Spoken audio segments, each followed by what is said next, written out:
خب خانم آقایان، روز و شبتون خوش. به نشست 198 کانون کتاب تورنتو خوش آمدید. من چند کلمه به فارسی در مقدمه میگم و بعد بقیه برنامه رو تا زمانی که آقای هارون صدیقی فارسی یاد نگرفته به انگلیسی ادامه میدیم. I'm just telling that until you learn Farsi, we have to speak in English. Okay. I can make out what you're saying. Yeah, okay. Very good. So, couple of points before we start. The books are here, and he was very kind. Priced them at $25 for a $600-700 page book. The books are here, and we'll dedicate the last 10 minutes of this session tonight for book signing. And Haaron will be here to sign the books for us. As usual, those دوستانی که میخوان ایمیل های خبرهای کانون کتاب رو دریافت کنن، ایمیلاتون رو برای ما اینجا بذارید و باز as usual طبق معمول کمک های مالی رو لطف کنین توی ردیف ها و برای ما کمک هاتون رو بگذارید. So I understood حسب معمول. حسب معمول. See, so he's dangerous. As usual. He knows what we are talking about. So first of all, let me start by thanking you. My pleasure. For accepting our invite to be here tonight for a in-depth insight into Canadian media and journalism. I would just read a very brief introduction of Haaron, and then Don't read the whole thing. no, just brief. We are usually brief. You have an extensive resume, but I've just selected few items. I'll just do an introduction, and then we'll go through conversation with Haaron. And then, as usual, we'll open the floor for your questions. Mm-hmm. So, Haaron صدیقی is editorial page editor emeritus and former columnist of the Toronto Star, Canada's largest newspaper. He covered or supervised coverage of Canada for 48 years under 9 prime ministers. Also reported from nearly 50 countries, mostly in South Asia and Middle East. Haaron is senior fellow at Massey College, University of Toronto, also distinguished visiting professor at Toronto Metropolitan University. He is recipient of the Order of Canada, the Order of Ontario, Canadian Journalism Foundation's Lifetime Achievement Award. He has served also as president of PEN Canada, as well as on the board of PEN International, the Writers' Free Speech Group, with 145 chapters in 101 countries. So again, thank you, Haaron, for being here, and thank you, everyone, for attending this. So my first question is about the name of your book. My name is not Harry. Yes. How did you come up with this interesting, strange name? No. Originally, when I started writing, first of all, thank you all for coming. Thank you for organizing this. This is very nice of you. When I started writing the book, I simply called it Canada, How It Has Changed in the Last 50 Years That I've Been Here, just like a working title. Then I was saying this to a friend, and she said, I was telling her the story in Manitoba. I used to live in Manitoba for 10 years, and I used to cover the legislature, and the premier there was a man by the name of Sterling Lyon. Those old enough of you to know, he was one of the people who was opposing the Charter of Rights and Constitution at that time, strong conservative, but brilliant man. And he used to call me Harry once in a while. So I told him, my name is not Harry. And so But he kept calling. So one day I told him, Premier, I told you my name is not Harry. My name is so-and-so. I don't look like Harry. I don't want to be Harry. My name is Harry. I was telling this story to a friend in Toronto, and she said, that is the title of your book.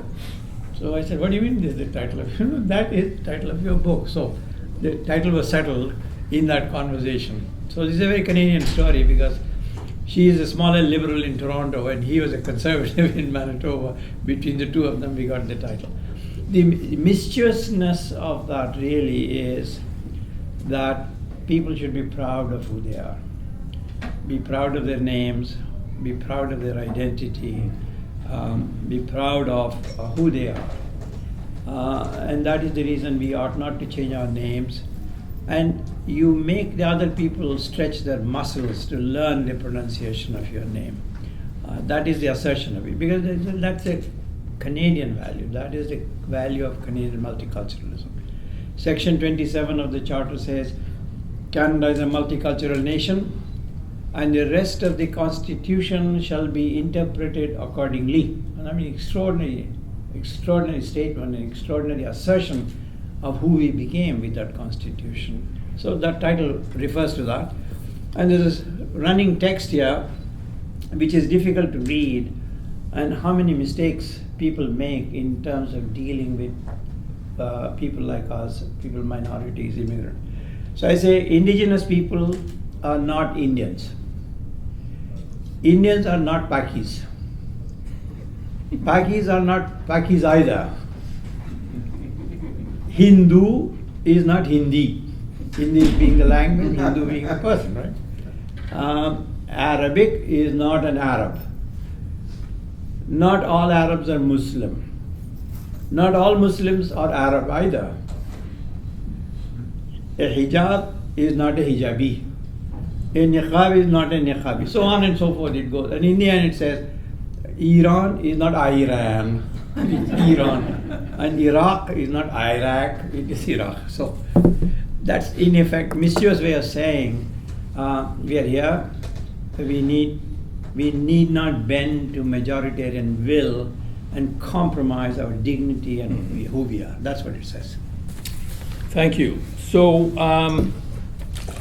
next question, I'm going to ask you about your early days in Canada. You arrived here in 1967.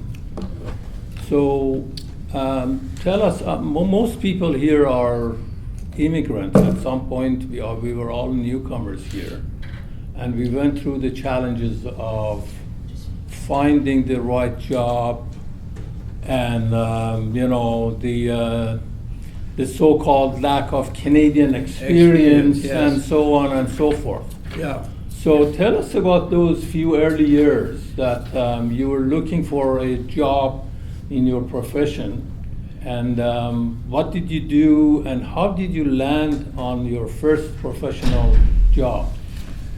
You see, I had some experience in journalism in India. I worked for the national news agency, which is called the Press Trust of India. I'd done some freelance work for the BBC in Delhi. So when I came, I was confident to the point of being cocky.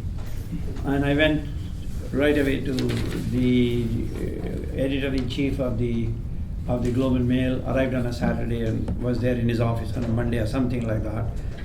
And there was a legendary editor whose name was Clark Davey, who was well known in Canada, extraordinary editor.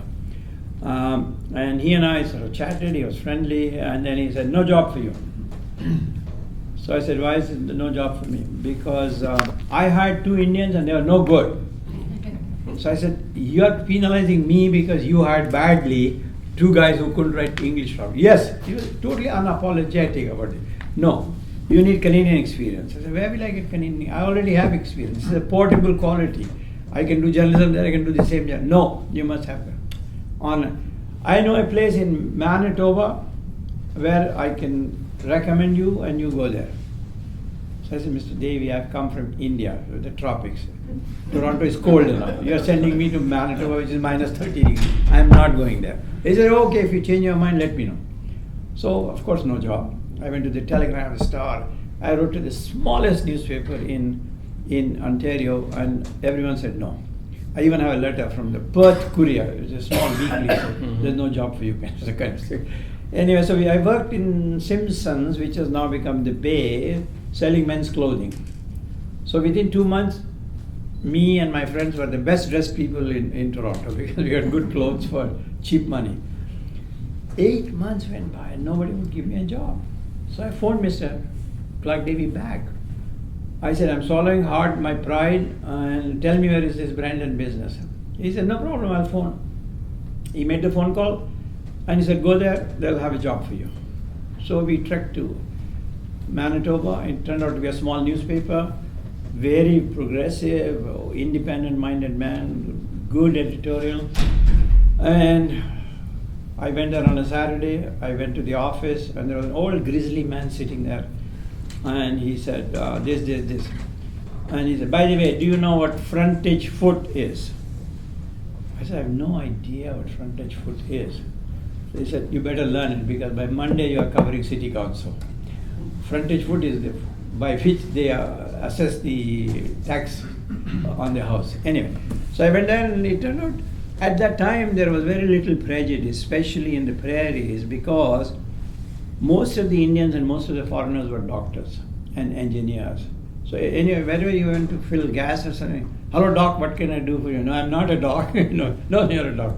So everyone was considered a doctor. And Indians escaped racism as such at that time. We were a curiosity, or we were thought of as engineers and doctors and so on. So I felt nothing. The real racism was against the indigenous people. You could feel it in that town. The prejudice was against the Hutterite communities who live in collective farms and so on. Much prejudice against them because they are unfair competition, they all work together, how can we maintain our farm in such a competition? So that was the kind of prejudice. They were not very friendly in the beginning, but once they got to you, it was all right. By the time I came back to Toronto was seething with racism at that point, against especially Indians, and say, Pakis go home was a common theme. And we at the Toronto Star had done a survey at that time, done by Marty Goldfarb, whose office was just next door at that time, Goldfarb Consultants.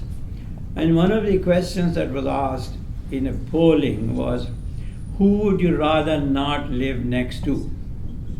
Which is a mischievous question. And the answer was, we don't want to live next to Pakis. And who are Pakis? They have no idea. We get curry smell. So that was their prejudice. You see, that was it. And then it was beyond being humorous because one East Indian immigrant from, I think he was from Kenya, and he was pushed onto the tracks here in Toronto. And KK, Ku Klux Klan was beginning to rise at that time. And Ontario happened to have a conservative government, but a very bright, very small and liberal Attorney General, Roy McMurtry, who went on to become the Chief Justice of Ontario, he fought tooth and nail at that time. He was the first one to create a Ontario Human Rights Commission, Human Rights Commissioner, anti-racism policies and so on. And then came, of course, the Charter of Rights and Freedoms. That changed Canada. It did not change it overnight, but it changed it. It changed it for the better because those of you old enough to remember there was a B&B Commission, which was a bilingual, bicultural commission set up by the federal government. It went around the country holding hearings. In the Maritimes, it went well. In Toronto, it went well. By the time it came to Winnipeg and Calgary and Edmonton, it got an earful, saying bilingualism we understand. What is this biculturalism business? We are multicultural here in the prairies. Icelandic people, Polish people, Ukrainians, everyone was there. So the genesis of multiculturalism came out of the prairies. Mm-hmm. And that was the recommendation on which Mr. Trudeau then acted multiculturalism and so on. Come the 1990s, there was a backlash against multiculturalism, and the backlash was from the prairies.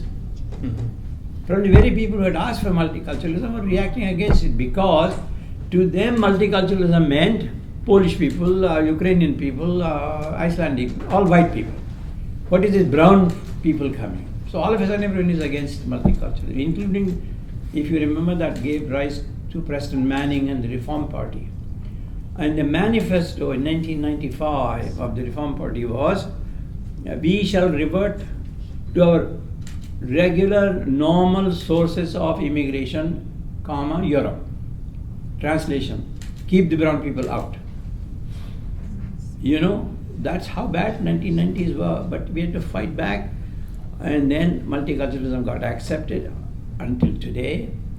Now we have some right-wingers, Trump-like people in this country. But the fact remains that you ask Canadians what is the number one quality that you like about Canada, and they say pluralism, multiculturalism. This is the only OECD country among the 30 forward countries where there is a national consensus on immigration. There are strains lately, but this is the only country. Now, if you look at the Western Hemisphere, from the United States to Europe, what is the biggest dividing line in society? It is the color line. Mr. Trump said, build the wall, meaning keep the Mexicans out, keep the brown people out. Europe, what is the cry? Madame Le Pen, Geert Wilders in Holland, on and on. Their main platform is anti-immigration. So this is the only country that still has that national consensus. There are strains in it, but it still has not turned xenophobic, it has not turned racist. And no political party in Canada can win a national election by being anti-immigrant. This is extraordinary. That's the only country in the Western world where you cannot win an election campaigning against immigration. So they nibble at it, they hint at it, but nobody can dare campaign against it. That's the country we have created in our own lifetime. That's what I mean. Great, thank you. Sorry if I took too long. No, it's all right. I have, by the way, just to warn you, I have almost 11 questions. I will shut up sooner and then we'll get to the question. Go ahead. So, in 1979, you went to Iran. Oh, yes. To cover the American Embassy hostage crisis. Yes. And you covered the story for Toronto Star, right? Yeah. So I'm just curious, this was a new government in place. How was the infrastructure and logistics of receiving all these reporters and working, and how did you file your reports? And also tell us, what did you see those? Many of us have seen there, some of us have been there, but from a foreigner eyes, tell us, what did you see there? I saw several things. Number one was, you see, if you remember, it was a total point of hysteria in the United States. America had suffered the greatest strategic defeat since the Second World War outside of Vietnam. The Shah being turned over and this People's Revolution come. We can have disagreements and arguments about it, but the revolution itself was a historic moment, and the Americans could not stomach it. Their man, their puppet there, or whatever, however you may call it, depending on your point of view, it was a big strategy. It was a great shock to the Americans. And when the hostages were held, of course, America just went bananas, total nuts. And there were 175 or 200 American reporters in Tehran at that time. And you were seeing on television these people sort of getting up and saying, Mark Barshaw, and so-and-so, death to America, this and that. When I went there, I saw a strangest possible thing. People would get up, as soon as the camera lights were on, people were up, doing Mark Barshaw. When the light was finished, everybody was out passing pistachios, having a cigarette. Americans are getting along quite nicely. Iranians are friendly people, regardless of your affiliation and so on. A great civilization, manners, how to treat a guest, and so on and so forth. And these Americans, it spooked the Americans. Americans didn't know how to react because these are animals, you know. And they are shown as animals on the television every night. And they perform as animals for 5 minutes. And they're perfectly human. I would like some pistachios, yeah, you know. And there was an Indian journalist from London, Dilip Hero. He was a very grizzled old journalist. And Dilip said, you know, this is all bullshit. I said, what do you mean? I can't hear you. Oh, sorry. Dilip said, this is all bullshit. I said, what do you mean? He said, this story is not here. So I said, what do you mean the story is not here? This is the story. He said, no. It's a story for Americans. For you and me, Indians, Canadians, this is not the story. Now, what is the story?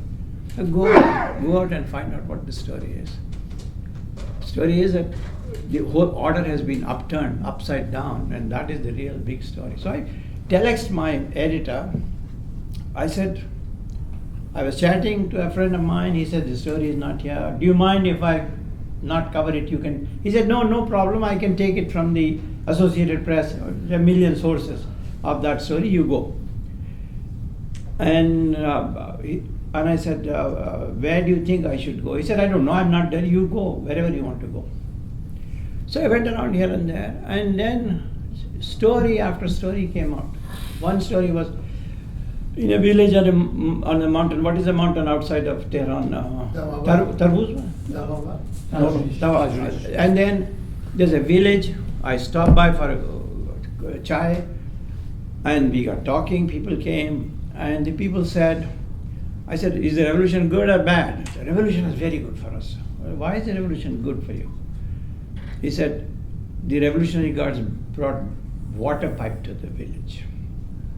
And see that palace there, that is the palace of Princess so-and-so. And we used to hear parties and so on, but we never had water here. Revolution brought us water. So to them, revolution was not Khomeini, revolution was water.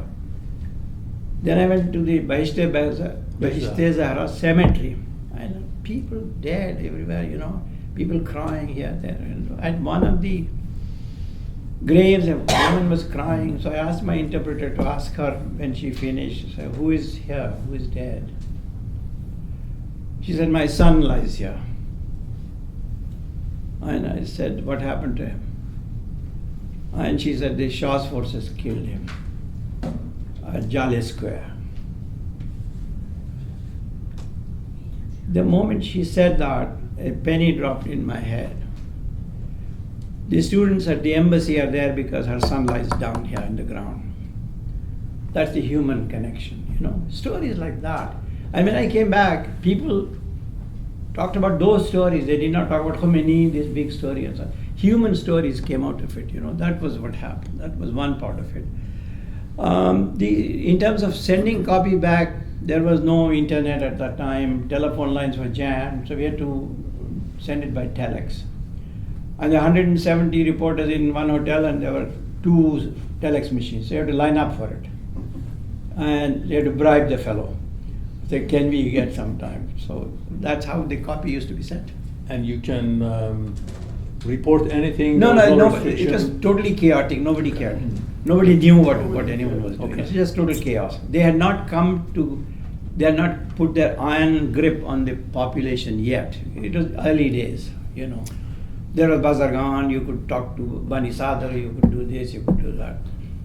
In one of those things, I interviewed Bani Sadr, last story, and Bani Sadr had this chai, and he would drink a sip and then give you the answer. Then he will take a cube of sugar and put it under his tongue.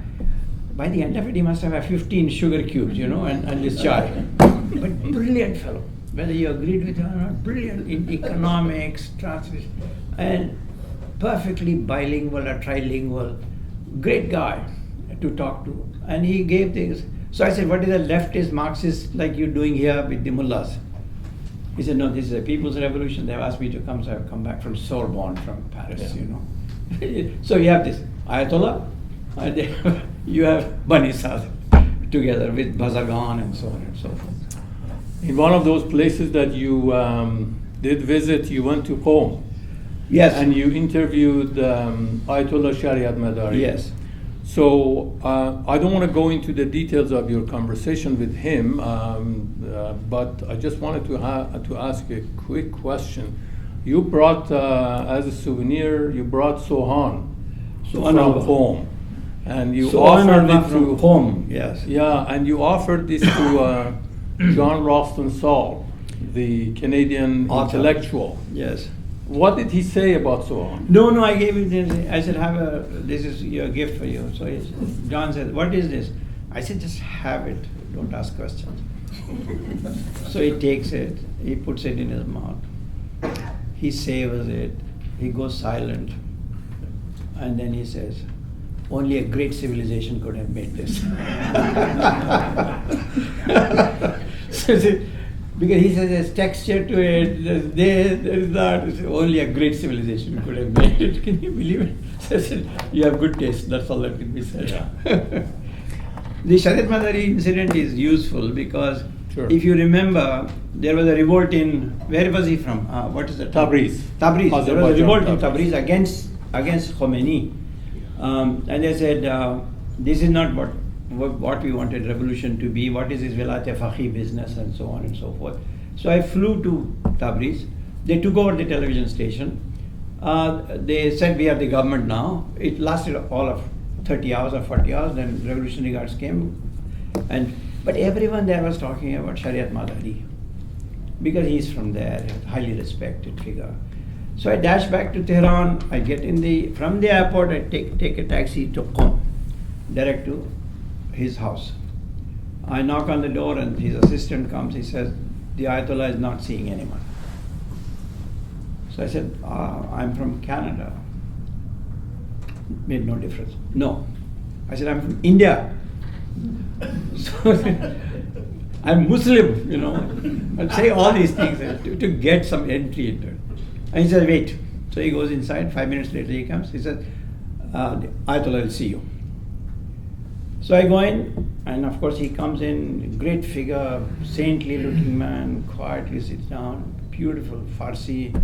I don't know how good the translation was. I still have the tape. Anyway, what he said was extraordinary.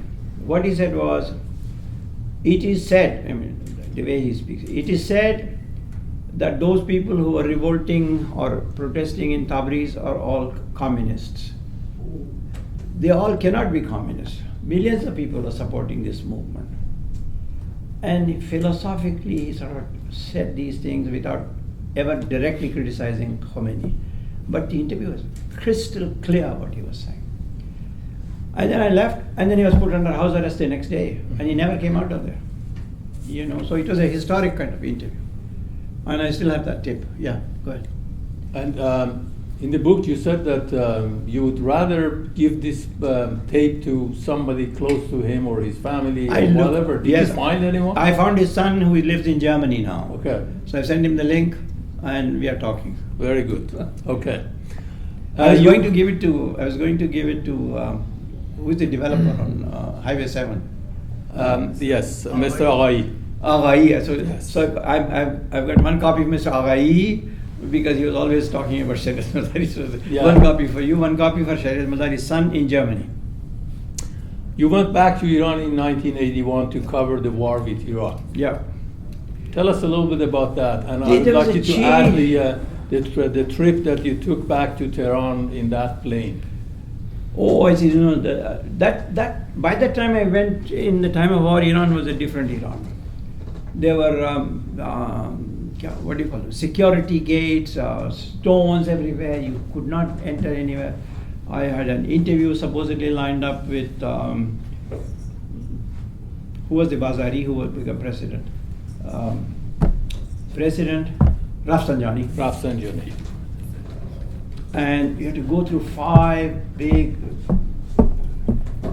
security measures long before we became associated with that. America, Iran had that. I never got an interview because he got called out somewhere else. Anyway, I went to the war front. In the south, along the border, and you could see the guns, being fired and so on and so forth. And the guy said, keep your head low because they can see you from there and will fire at you. Extraordinary scenes. So anyway, then I left, and I said, how do I get back to Tehran now? So they said, a plane is coming, C-30, to take the wounded. If there's a seat in there, you can go back to Tehran in that. So until the last minute when the plane was said, there's one seat, you can go up, hop up. I go in, extraordinary scene in the plane, you know. People on stretchers with IVs in them, mourning. What were they? They were the victims of the chemical warfare from Saddam Hussein. Wheezing. This was a flight for 2 hours or whatever it was, I forget now. I can never get that out of my head, you know. And that was how the war was fought. An 8-year war, million people dead, you know, I mean, it's a horrible thing. And what we forget, Saddam Hussein was backed by the Saudis, by the Americans, and with $25 billion to fight this war. That's what the background is. So later on, Saddam Hussein becomes a bad guy by the time of 2003, but at that time he was their friend. He was Rumsfeld's friend, he was the friend of the Americans at that time. $25 billion, full support, intelligence satellite reporting to Saddam Hussein to fight this war. So we forget in different ideologies of whichever side you are in Iran or Iraq or whatever, this is how the world is played out, geopolitics.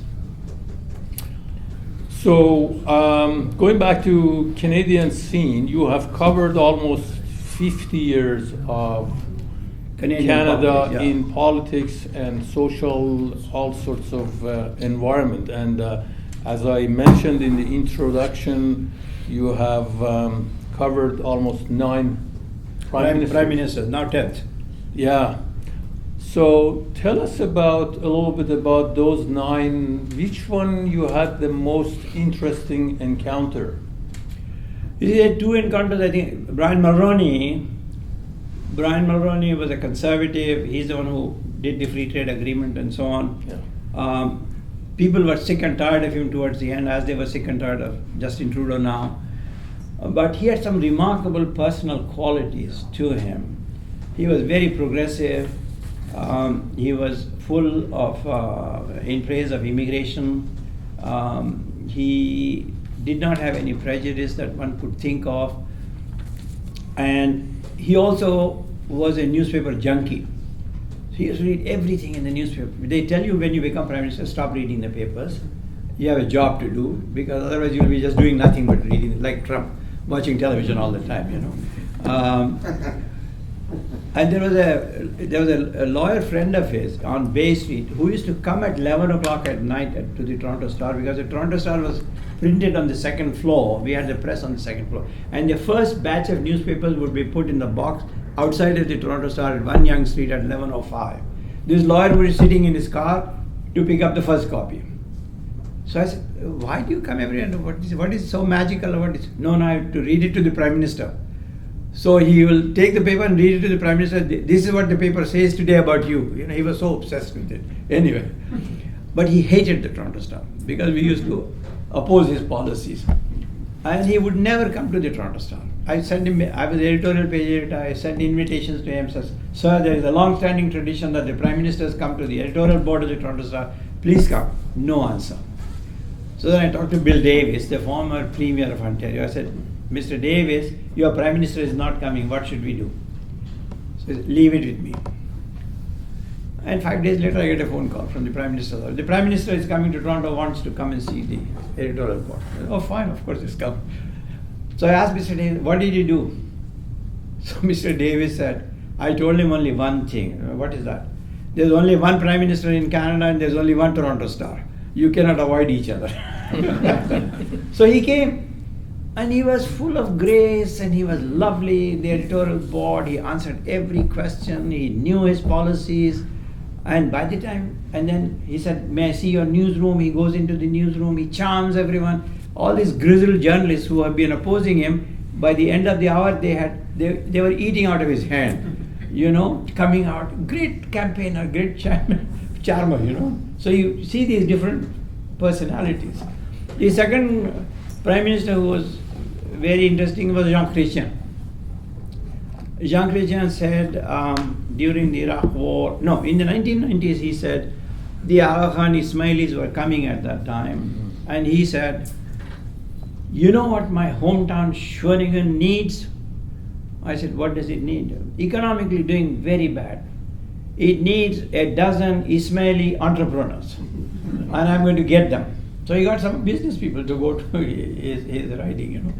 The second thing was 2003 came on a Saturday, and there was the talk of Iraq war. The Bush administration was trumping up, saying all sorts of lies. We need to go to war in Iraq and so on, against their former friend Saddam Hussein. On a Saturday, I get a phone call at home. This is the Prime Minister's office. The Prime Minister wants to talk to you. So what do you say? I'm too busy, I can't talk to you. Yes, of course, he will talk to you. So then he phones. This is Jean Chrétien. I am going to the White House on Monday to see Mr. Bush. What should I tell him about the Iraq war? I said, sir, far be it from me to tell you what to tell the President of the United States. But if the question is, what am I hearing? The answer is, people are strongly opposed to this war. And you know what the old man said? That is what I hear. But I especially hear that from the immigrants in Canada. It is a great antenna. His antenna is up. He can see. The Canadians are opposed to it, but immigrant communities are more opposed to it because they can see through all these lies in America and so on. And of course, he went on Monday and told Mr. Bush, we will not join you in this war unless it is approved by the United Nations. That turned out to be the most popular decision taken by any prime minister in a long, long time. Up to this day, he was in Ottawa the other day and he was having dinner. Somebody told me he had a dinner someplace and he was moving out. And the whole of the restaurant got up and gave him a standing ovation. Sir, you kept us out of the Iraq war. I mean, that was 2003. He is now 91. He goes for a restaurant. And my friend told me the whole restaurant got up and gave him a standing ovation. So people remember such things, you see. Great. We, coming from a country that we are very familiar with censorship. Yes.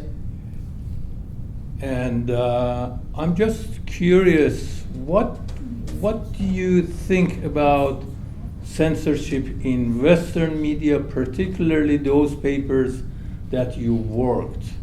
Is there any censorship under, I don't know, the different pretext? This is the policy of this paper, we are not covering that. That is not our area, so on and so forth. Yeah, two things. One is you must realize journalism is selective. Because a million things happen, you cannot report everything, so you're selective. The selection process is prejudiced. Call it prejudice or call it selective, depending on your point of view. So if you are a right winger like the Toronto Sun, you write stories about crime and how liberals are bad, NDP is bad. Leftist newspapers will have that bent. But within that broad framework, there is great freedom of speech. Certainly at the Toronto Star, nobody ever told me what not to write. No, that takes you to the heart of the matter. Ownership matters. Who owns the paper? The Hondrik family that owned the paper believed in free speech and stood by me many times. During the Iran crisis, post-Iran revolution, Iraq war, anytime I wrote anything, there was lots of opposition, and they always stood by me. So I'm not great, but the people who back you make you what you are. That's one. Secondly, there's relative independence. Of course, New York Times and so on. But New York Times and so on have their own biases. What are their biases? No, first finish with Canada. In Canada, all outside of Toronto, all the major urban newspapers in this country are owned by the National Post Media Group, which is owned by a hedge fund in New York. Extreme right-wing, extreme pro-Israel, not just pro-Israeli, many people are pro-Israeli, but pro-Lichudnik Israel. No word against Israel will be published. Islamophobic in many ways, and that is the same thing. And what are the papers owned by them? Montreal Gazette, the Regina Leader Post, the Saskatoon Star Phoenix, Calgary Herald, Edmonton Journal, Vancouver Sun, Victoria Column. You have the major centers in this country who get only one point of view and nothing else. In Toronto, we have 4 newspapers, at least you can pick and choose. In those centers, you have no option. So we have this concentration of power of newspapers in one media group, and if it turns out to be the wrong media group, you're dead. You don't get another point of view. That's one. Then what happens is, within this framework, there's a value system. And the value system is, Iran was great at one time. Iran is not great anymore because of the Ayatollahs and so on. Iran is good now because it may be good for Israel. So-and-so, India is good because Mr. Modi may be right-wing, but it's good for American business. Yeah. There are a million things going on. But all of this I'm talking about is old-fashioned now because the media business model is broken. The only reason Global Mail runs is because it is subsidized by the billionaire Thompson family. Mm-hmm. New York Times is the only newspaper that stands on their own feet, and Washington Post is owned by Mr. Bezos. Even a billionaire who promised independence to the Washington Post did not run the editorial in Washington Post that was supporting Kamala Harris because he cares for his business. Yeah. So what has happened is entire business model is broken, and big newspapers, only a handful are left that are truly independent. New York Times, but New York Times, you cannot get critical coverage of the Gaza war. They have banned the word genocide. But Human Rights International says this is genocide. United Nations so-and-so says this is genocide. But that word will not cross the New York Times. So that's a censorship of one kind. No editorial against it. So not just because I want to see a different point of view. A lot of people want to see a different point of view. You can have yours, but no, it's just blanket.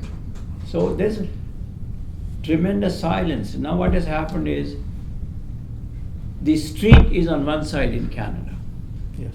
The establishment is on the other side, including the media. That's the answer to your question. That is what has happened.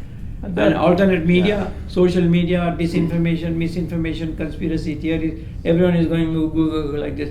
I was talking to my wife's niece in Chicago, and she's totally going bonkers. I said, Nazish, what is happening to you? Oh, I see this. I said, stop watching. Stop. Put the telephone down. And I should tell that to myself. Now I'm playing Scrabble on my phone. But this consumption of this non-stop media drives you nuts. And you don't know what is true, what is not true. What is exaggerated, what is the truth.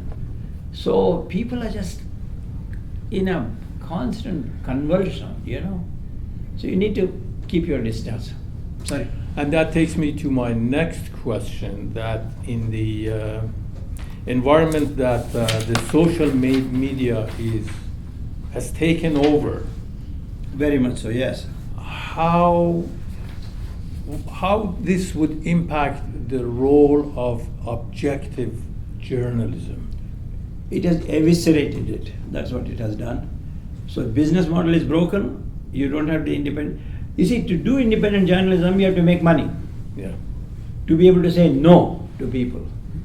Because at the Toronto Star, there was an article in 2005 or 2006 about some holiday resort in West Indies. Our reporter had gone and he said, this is a wretched accommodation. They are not giving what they promised. There is no beachfront property and so on and so forth. And he wrote this article. And the entire travel industry boycotted the Toronto Star from advertising. And the publisher said, fine, go ahead. He lost $6 million in lost advertising for 8 weeks or 10 weeks, I forget. But they could afford. To be principled, you have to have money. That's the point. And now, if somebody makes a phone call to the Toronto Star publisher, say, we will pull advertising, they accommodate. In the old days, in Germany, there used to be a law. There used to be a law in Germany that if you own a media company, you could not own any other business. So that there's no cross conflict. Those days are gone. So back to your question, mainstream media have lost their voice. It's all social media. We are all on the telephones, and we don't know what we are getting. Very sad period of time, at a time when the world is shrinking, at a time when most of the world is going right wing. Mr. Orban in Hungary, Modi in India, Mr. Trump in America, on and on it goes. So Canada is a haven of moderation still. You know, that's it. We live here, so we don't realize it sometimes, how much of a haven Canada is at this point. Thank you. My last question is, you have a section dedicated to the story of Maher Arar, Oh, the yes. Syrian engineer who was living in Canada, a Canadian citizen, Yeah. and coming back from vacation, and he had a stopover in New York. And they whisked him out. They arrest him, and based on information from RCMP and Canadian security agencies, they put him on plane and they sent him to Syria, tortured, imprisoned, and he and his wife were fighting for their dignity. And anyways, at the end of the day, there was a inquiry and he was exonerated, and he received damages and whatever. But what was interesting for me was that you mentioned in the book, honestly, saying that the media was late in covering the story. Yes. And we see this, and you briefly mentioned this, we see the same lateness or latency or ignorance about what is Israeli right-wing government doing to Palestinians these days. Yeah. So I just wanted to ask you, what was the reason for that lateness then, and what is the reason today? No, the reason is what I mentioned briefly. There's a value system in which the news media operate. That's one. What is that value system? The value system is simply Israel is our friend, so it can do no wrong. China is the enemy, so whatever China does, we criticize. So there are fashions that come. You know, fashionable statements come, and the fashion of the day post 9/11 was Islamophobia. Well, Muslims are bad. There is a terrorist under every minaret. You know, every Muslim is a potential terrorist. The hate mail I used to get was very indicative of how it went. Anything happens, and what do you, Siddiqui, have to say about this? So I am personally responsible for Beslan. I am personally responsible for whatever, you know. So this laying of collective guilt at that time on Muslims was such that if a Maher Arar is arrested, nobody cared. Okay, you know, he may have been a terrorist. And people are afraid, even the media was afraid. You know who was the one who came through on that issue was Alexa Magdana, Yes. who was the leader of the NDP at that time. She took up that cause. His wife, she called his wife and said, come and talk to me. And took up the cause in Parliament and raised it. That takes principle, stand, and courage. But we get very few examples of that like that, you know. And then later on, of course, he got a settlement, other people got settlement. Then there was the issue of, what is the boy's name who is in Edmonton, who was in Guantanamo Bay? Omar Khadr, and so on. So anyone Muslim can be brushed with the terrorist thing, and away you go. So it was a bad time. Historians will still need to write that chapter as to how badly the entire Western world behaved, not only the United States, but even in Canada, Islamophobia affected a lot of people. I mean, that's a fact of our life here. But then, this being Canada, there was a commission. Dennis O'Connor was Yes. the Associate Chief Justice. He headed that commission, and he shot down every one of the allegations against him by the RCMP. He said there was no suggestion he had any link with terrorism. RCMP was wrong, on and on it went, and the government of Canada had no option but to settle with him for $10 million. But his life is ruined, you know. He is not the same person he used to be, obviously. So one has to take our successes with these failures and learn from them, you know. Great. So I was just trying to find those commentaries that you listed that you received under your article. Oh yeah, all the time. I couldn't find it, unfortunately. No, don't find but it. during the maybe QA, I'll take a look and I'll find it. Yes. So thank you very much for being patient with my questions. Your questions And are now good, yeah. we open up for the floor. Please go ahead. Please be brief so we can get as many questions as possible. Thank you, Mr. صدیقی. So I have followed your journalism and articles. I disagree with you a little bit on Iranian revolution and Iranian politics, but that's a different story. That's a different story. I have a question. By the way, Iran has million shades of opinion among Iranians. All those shades of opinion are present in Canada.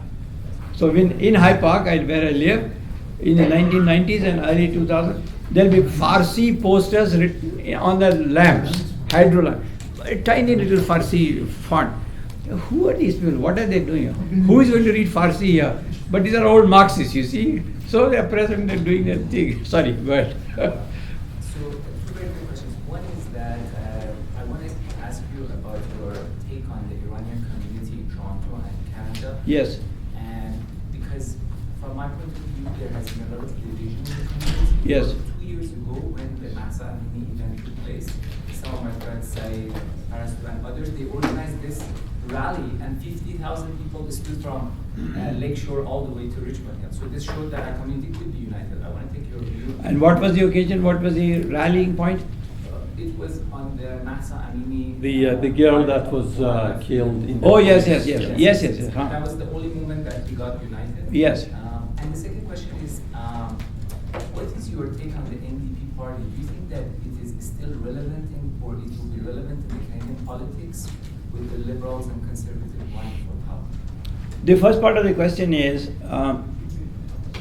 this is a great learning thing in Canada. You can go to any immigrant community and you will find the entire spectrum of ideology is present here in this country.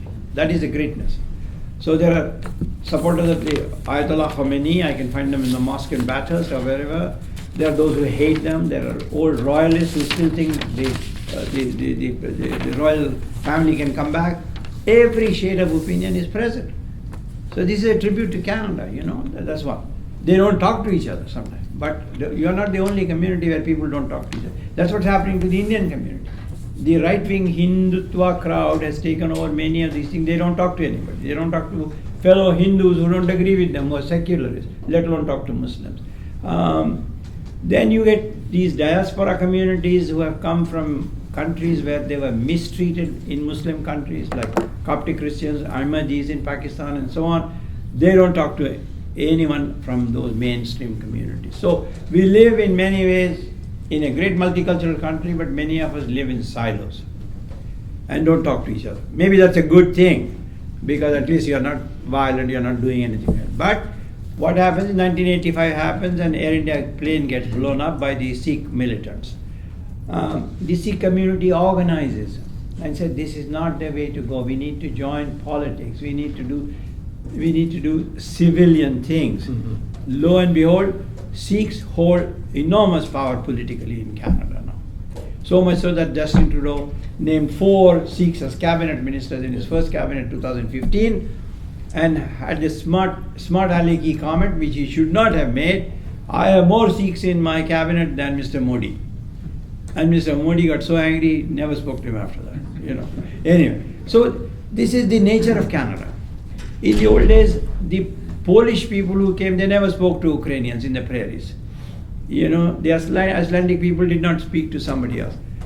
People used to live in Winnipeg, north of the railway tracks, who spoke only Hebrew and never talked to anyone. So this is the nature of Canada. So long as it is peaceful, fine. Now, politicians will come along and pick and choose which guy do we want. So if you are taking Coptic Christians and Ahmadis like the Harperites did, they avoided the mainstream Muslim community. Or they say, okay, here are the rich Iranians, let's talk to them, get the money from them.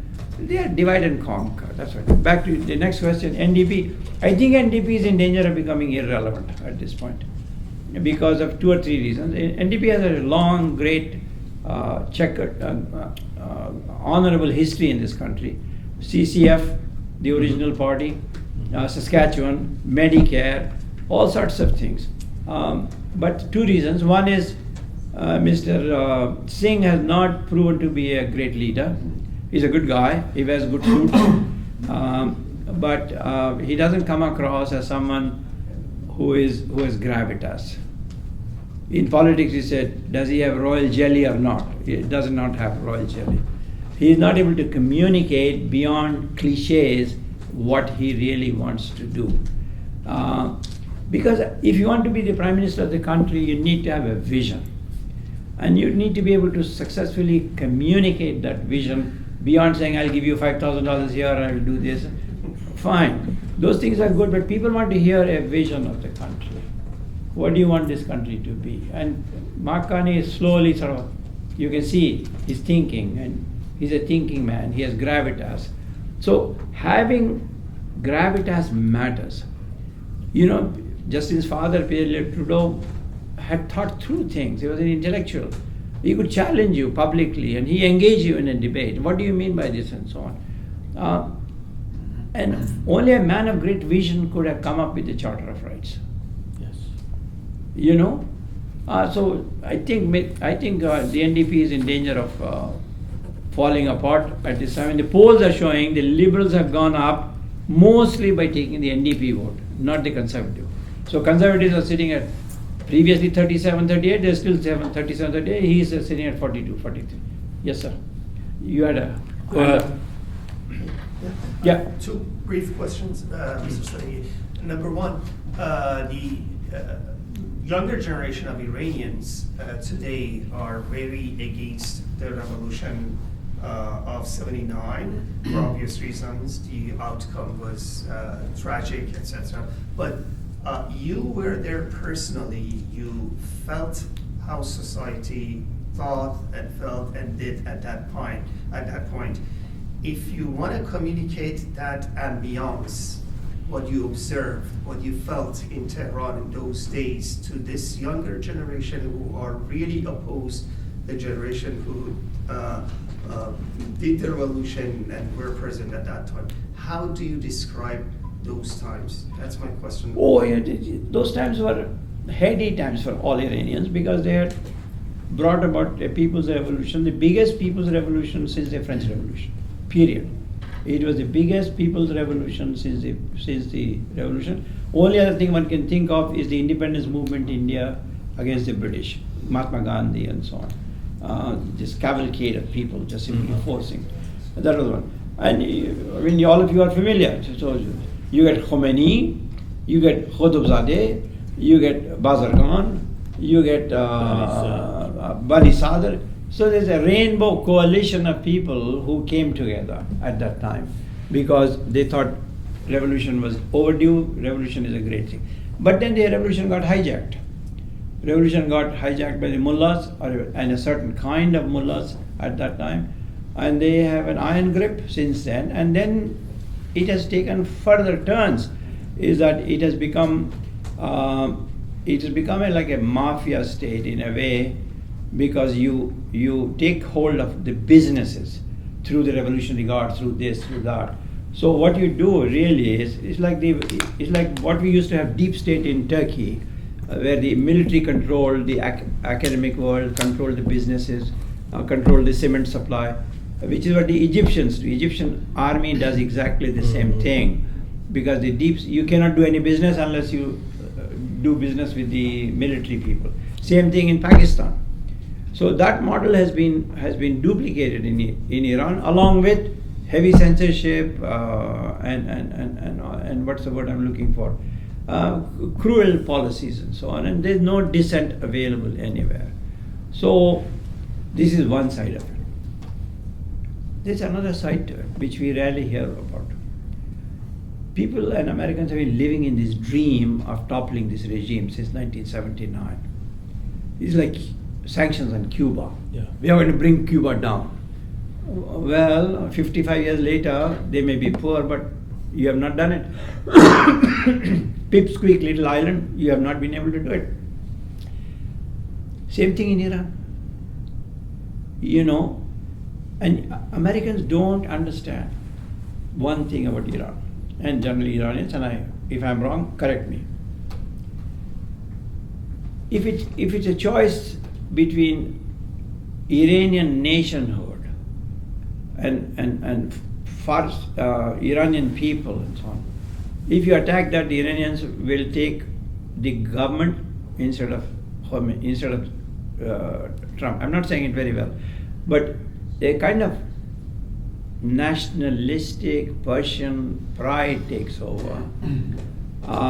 That is a factor in this government being able to maintain what it does, because Mr. Trump and before that Biden and before that, so they have tried everything, but they have not been able to topple them. So either it's a function of what an iron grip they have, or the weakness of this greatest state in the world, along with Israel, they have not been able to topple this government. It tells you something. You had second question? Just with the social media dominating the news, false news, etc. What do you think that Marshall McLuhan's the media is the message? Is it still valid? I don't know, but I've just given up thinking about the social media, because I don't have an answer. It's everywhere, misinformation, and the greatest beneficiaries of those are American tech corporations, whose annual income is more than the Iranian state. Yeah. They're $1 trillion companies now, and 5 or 4 companies in America, high-tech companies, many of them social media, they have economies greater than 30 states in Africa or 40 states in Africa. So we're dealing with a new reality here. So I don't have an answer for it. It's a strange time. Please. Go ahead. Thank you. Mr. صدیقی, Hārūn, it's a great pleasure actually meeting you after all these years. Thank you. Read your articles in Tورنتو استار. Actually, the impression that I always had through your writings were very balanced writing. Balanced? Yes. The impression that I got was your focus were more into Canadian life. And now that I know a lot about your exposures to Iran, I didn't know those. Stories about your There's more in the book. Sorry? There's more in the book. Yeah, absolutely. Yes. So when I, compare all those, thoughts and everything, it must have been a great challenge for you. And my question is here, when you were writing about those articles, probably I missed a lot of those articles. Probably I missed some parts that you were referring to all these international things happening. But most of the time I read the articles, you were so focused on Canadian life. And especially, very balanced thoughts about what is happening. Kind of in a distance from what was happening out there. And probably now I know that it must have been a great challenge for you. And my question is right there about, were you feeling that challenge separating from all those experiences that you faced in these international exposures, Iran, for example, and then what was happening in Canada, in Toronto? You see, I learned this later in life. First of all, as a journalist, you always keep a distance from the story. You're covering the story, you're not the story yourself. That's one. And it's just lifetime of discipline like that. That's one. Number two, you're an observer, you're not an activist. I'm not joining the demonstration. I'm watching the demonstration go by and I write about it. So you have to keep this distance, journalistic distance. Number two is the thing that people found interesting. There are a million kinds of writing. One kind of writing in column writing is you get up on your soapbox and you give speeches, Rosie DiMano, or you rant and rave about this and that. Another kind of columnist is, which was the star principle, the people who taught me this, said every columnist has to be a reporter. Keep this in mind all the time. You're a columnist, don't pontificate, be a reporter. So you're a columnist who is a solid reporter who then uses that to express some opinions here and there. 3, you write it in a way that at the end of it, the reader says, I learned something here. Or a penny drops. Or at best, the reader says, I didn't agree with the goddamn thing you wrote, but I learned something from it. So you're not always pontificating. I mean, that's the style that Star taught me, so it's a credit to them. Then it comes to majoritarian expectations are, if you are Indian, you will put down Indians, fellow Indians, like some immigrants do. You are a Muslim in post 9/11 world, you should say every Muslim is bad. Oh, Islam is bad. It's actually Islam that is doing terrorism. BS, like that. So you learn these things, and then it hit me while I was writing this book. A lot of it is really the training from back home. Be honest, be yourself. Don't be afraid to say what you want to say, be who you are. So I saw the world and I saw Canada from my Indian eyes, from my Muslim eyes, from my immigrant eyes, and from my Canadian eyes. So the benefit is not some greatness on my part. It is the nature of being an immigrant.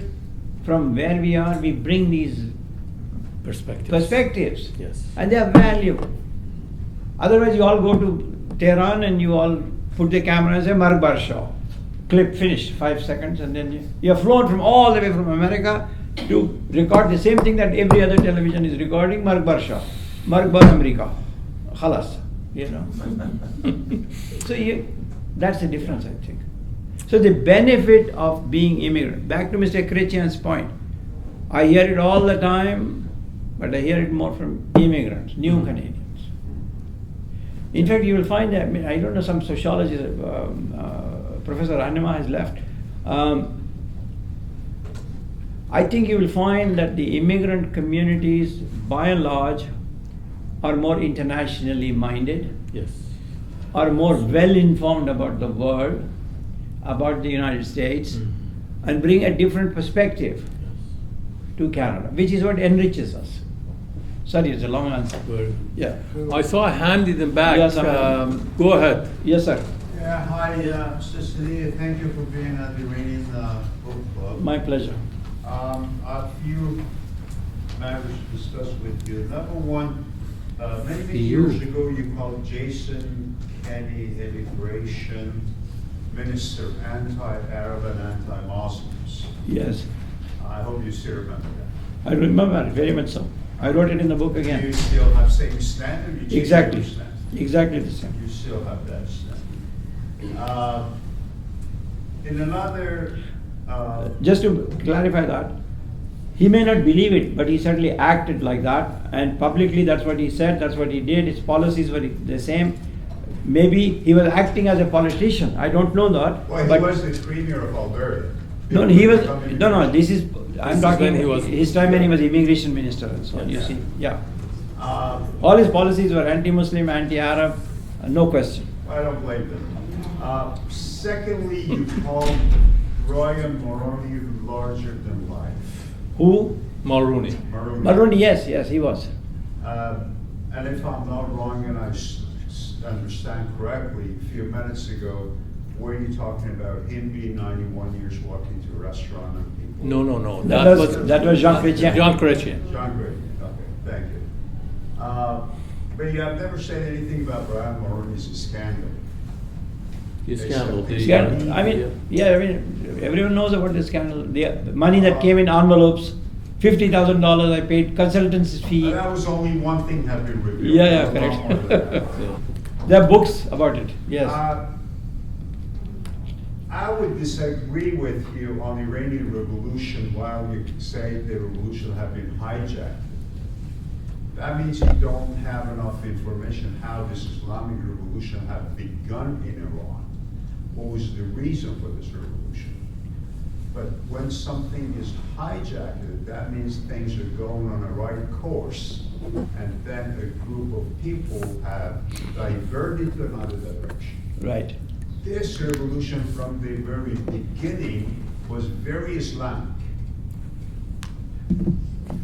100%. There might have been some progressive elements within this movement, but they have been pushed away. Okay. And when we say it's been hijacked, that means it was going on the right track, and then it's been diverted. It's not being diverted. Okay, it's a point of view, sure. My point is, later, at another article, if I'm not wrong, on the, if I'm not wrong, on a paper, it's called Islamic City or Islam City. Name, I don't know. You wrote about the Iranian Revolution and rest in Iran, and you mentioned in that article as well that it is not that people of Iran are getting tired of rules and Islamic regulation. It is just they're tired of situation. They're not happy with the government. But when I put the facts together, I would come to the conclusion that you have very much tried to present a very friendly face of Islamic power in Iran, which is unfair to all of those who lost their life since 1979. Sure. I think you have to correct the course while you have time to do that. That's a point of view. That's a legitimate point of view. I'm not saying that they are heroes. I've been very highly critical of them. I was answering a question about that time, what the atmosphere was, what the feeling was. A lot of people were united. And also there are a lot of people who, day one of the revolution, had migrated to Canada. They did not like the revolution. Sure, that's a fact of life Well, too. they're opportunistic people all over. No, it's fine. Yeah. So we have a different. They used their financial. Yeah. They took their financial benefit and walked away. There are different points of view. All are valid. In Iran, as I said, is rich in every shade of opinion that you can think of, and it's present here. Sorry. Okay. Hārūn, Yes, please. As you said, we are living in the era of misinformation and disinformation. Yes. It is totally different with the era you are working as a journalist, and our generation, does the work as a journalist. If today a young journalist or a student of journalism come to you and ask 3 advices, what should you say? First advice is don't be a journalist. No money in it, no job, no prospect. Your father will be writing checks or your mother will be writing checks for a long time. No, so don't enter journalism. That's one. And that's khalas. After that, nothing left to say. And what will happen for the future? Whatever will happen, we cannot. You see, all the old people say to their kids, you should write our story, you should become a journalist. No, I keep telling parents, no, don't say this to your children. You're ruining their life. Let them earn a living, and on the side they want to write, fair enough. They want to change the world, get active in politics. Join any political party you want, even the NDP if you want, That's far better course than trying to be a journalist, because you get exploited. Nobody pays you these days. And these kids do it for the love of writing. Yeah. They do it because they want to see their name in print. It's a thrill, but it's a downward slope. So for 15, 20 years I've been saying to everyone, don't be a journalist. Yeah. I just wanted to jump in and mention something at the beginning of this social media rise, everybody was saying that the news business is becoming democratized. Everybody is a journalist now. Right. Everybody is a reporter, citizen journalist. You can write a story, you can take picture, you can take videos. But again, as you mentioned, now we are all slaves in the hands of those few billionaires. Yeah. Yeah. No, you see, initially when it came, of course it's true that it democratized the place. It said everyone can be a journalist, everyone doesn't need a $300 million press. You can write, you can do this. Of course it's true. It did some good. Arab Spring, it helped. In the women's movement in Iran, it helped. Yeah. It helped in Maidan protests in Ukraine and so on, no question. There are groups in neighborhoods. People of like-minded help, no question. But the greater damage that has been done is awful. Yeah. So I can produce a documentary and put it on there, nobody will watch it. What are people watching? They watch mayhem, they watch murder, they want nudity, they want porn. That is where the traffic is. And that is what Mr. Trump traffics in. That's his audience, that's his people, I mean, the scary thing I read yesterday in the New York Times last night, some right-wing loony woman who has so many million followers, she went to the White House and said, these 4 people in your national security team are not Trumpian enough. Yeah. And he fired them yesterday. Yeah, yesterday. Can you believe? Yeah, sorry. Ali Bafar. I've been reading your work for many decades, Mr. Thank you. Siddiqui, and I'm a writer too.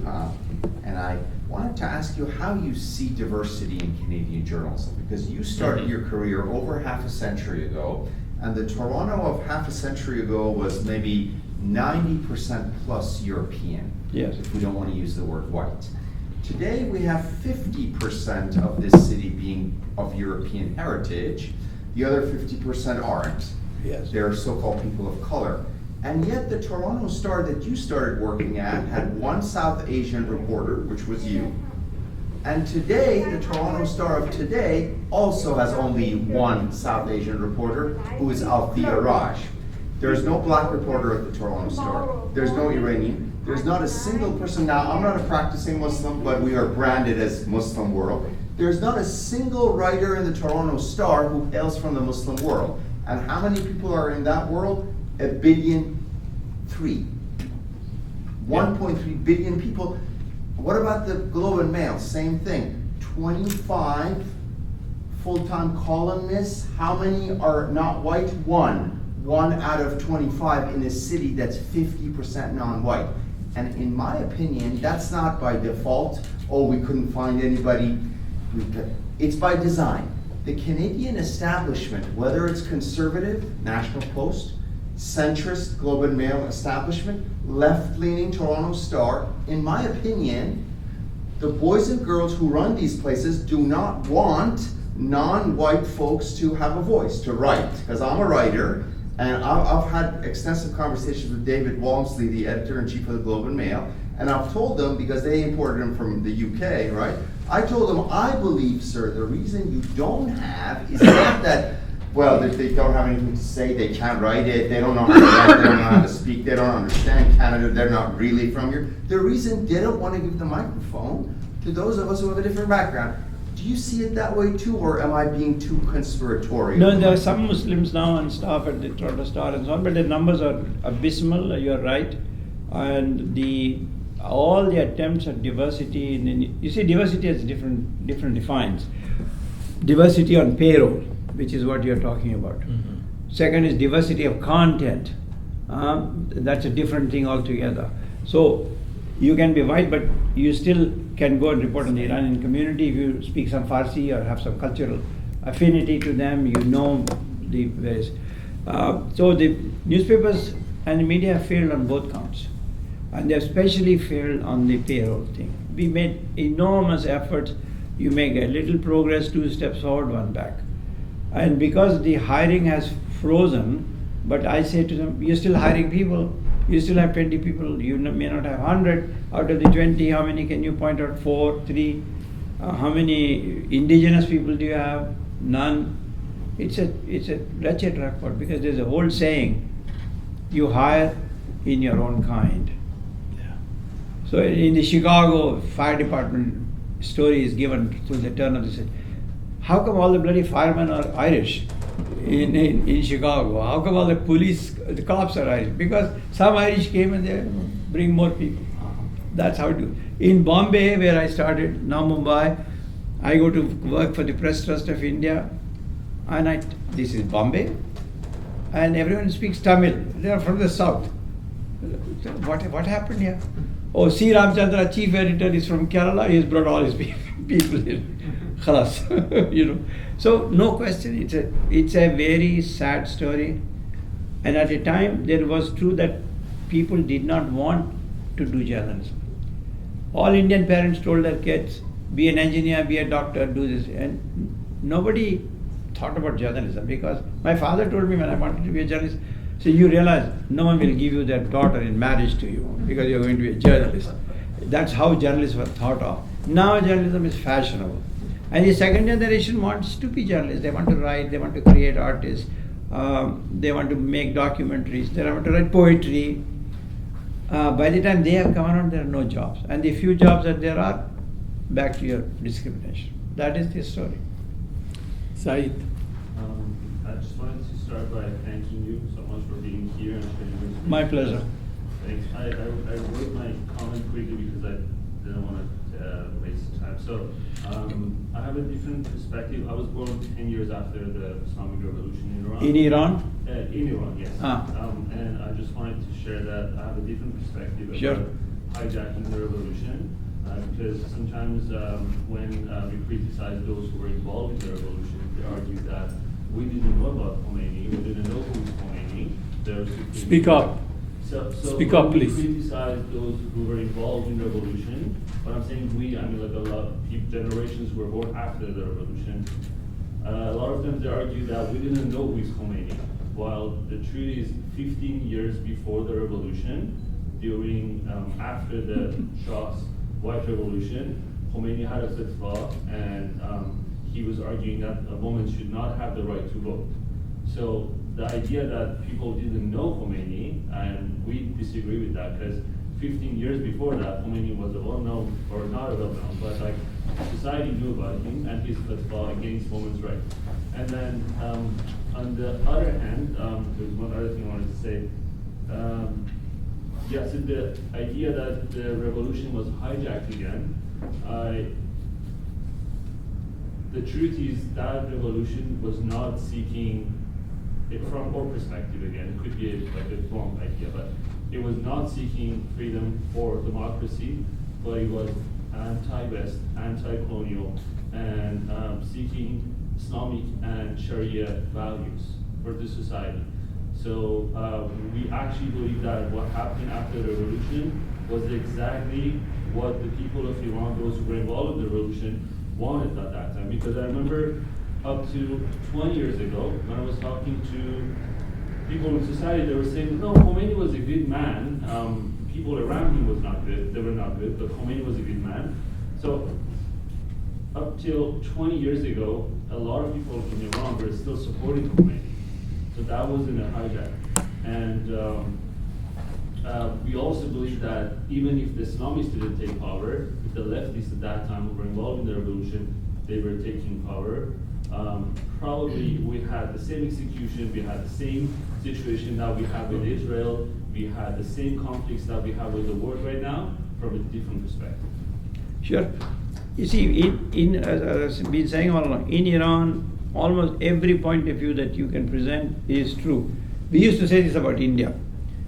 If somebody is going to India, I tell them, I remember one thing, you're going to India. What is that?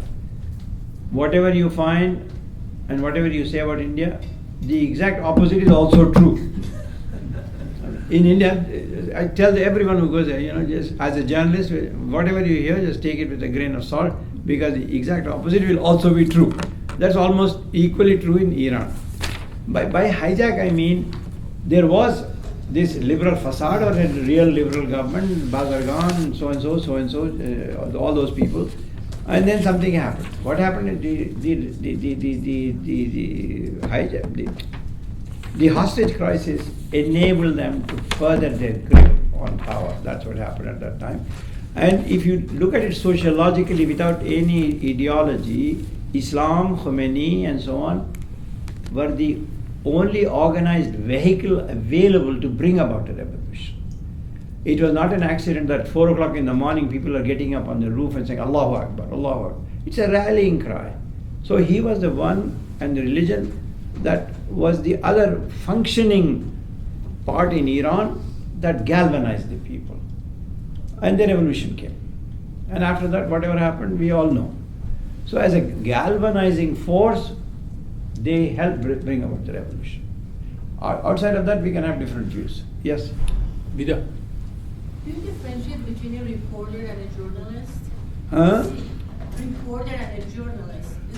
They're one and the same. Reporter is supposed to have no opinions, just simply goes and writes facts and so on. You go to the city council, you sit through a 3-hour boring meeting, then you decide what you're going to write, but you're being factual, you're not expressing opinion.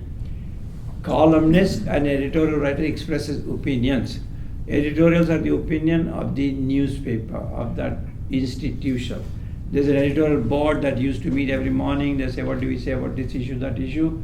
And that fits the overall left of center point of view of the Toronto Star, right of center at the Globe and Mail. They express opinions. And as I said, in columnists, you get different kinds of columnists.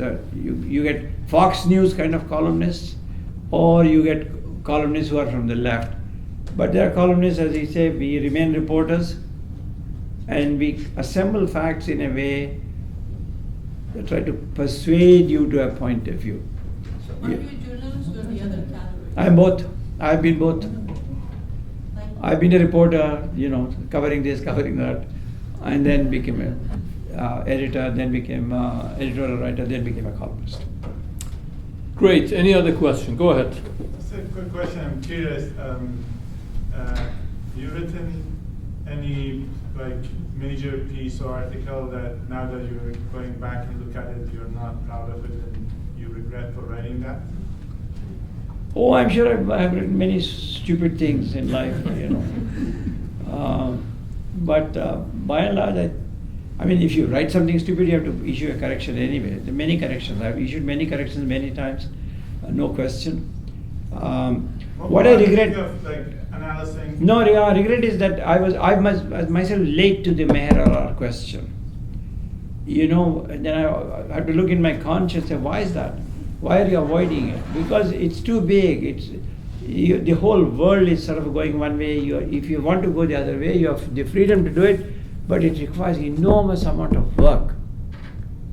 And you need sources to counteract this avalanche of information that's being thrown at you through the National Post. And it took forever. So actually I was grateful to Alexa McDonough because I talked to her. Say, what do you see in this case? And she explained. I said, he may be a terrorist, but I don't know. She put it so beautifully. He may be a terrorist, but I don't know but I cannot presume that he is a terrorist. That's the difference. Our job as politicians, our job as journalists is to say, give us the proof. That was extraordinary for her. But as I said earlier, it was a matter of courage for her to take that position. She phoned Mania Masjid and said, come and see me, his wife. So you get people like that, And back to Mulroney, in Manitoba there's a Francophone community. And there's a whole history of Francophones in Manitoba. There's an old statute in Manitoba, 1891 or so, that all legislation must be translated in French as well. So there was a conservative leader who was anti-French, anti-bilingualism and everything, and he was at it every day in the legislature. Mr. Mulroney had just become a leader at that time. He took a flight to Winnipeg, landed there, went straight to his office. Bud Sherman was his name, and straightened him out. He said, I want you to shut up. This is wrong. This is Canada. You cannot do this. These are minority rights. and went before the camera and said, I have told my fellow conservative leader that he's wrong, and flew back. I mean, that took courage. He was not even prime minister at that time, he was just leader of the Conservative Party. He just sat in a plane, went there and chewed him out publicly, you know. You need politicians of some stature who have some principles somewhere, you know. That's what you want. Which are very rare these days. Rare thing. Either you agree or disagree is a different thing, you know. The principles. Very good. Okay. Enough. Anything else? Thank you. Thank you very much.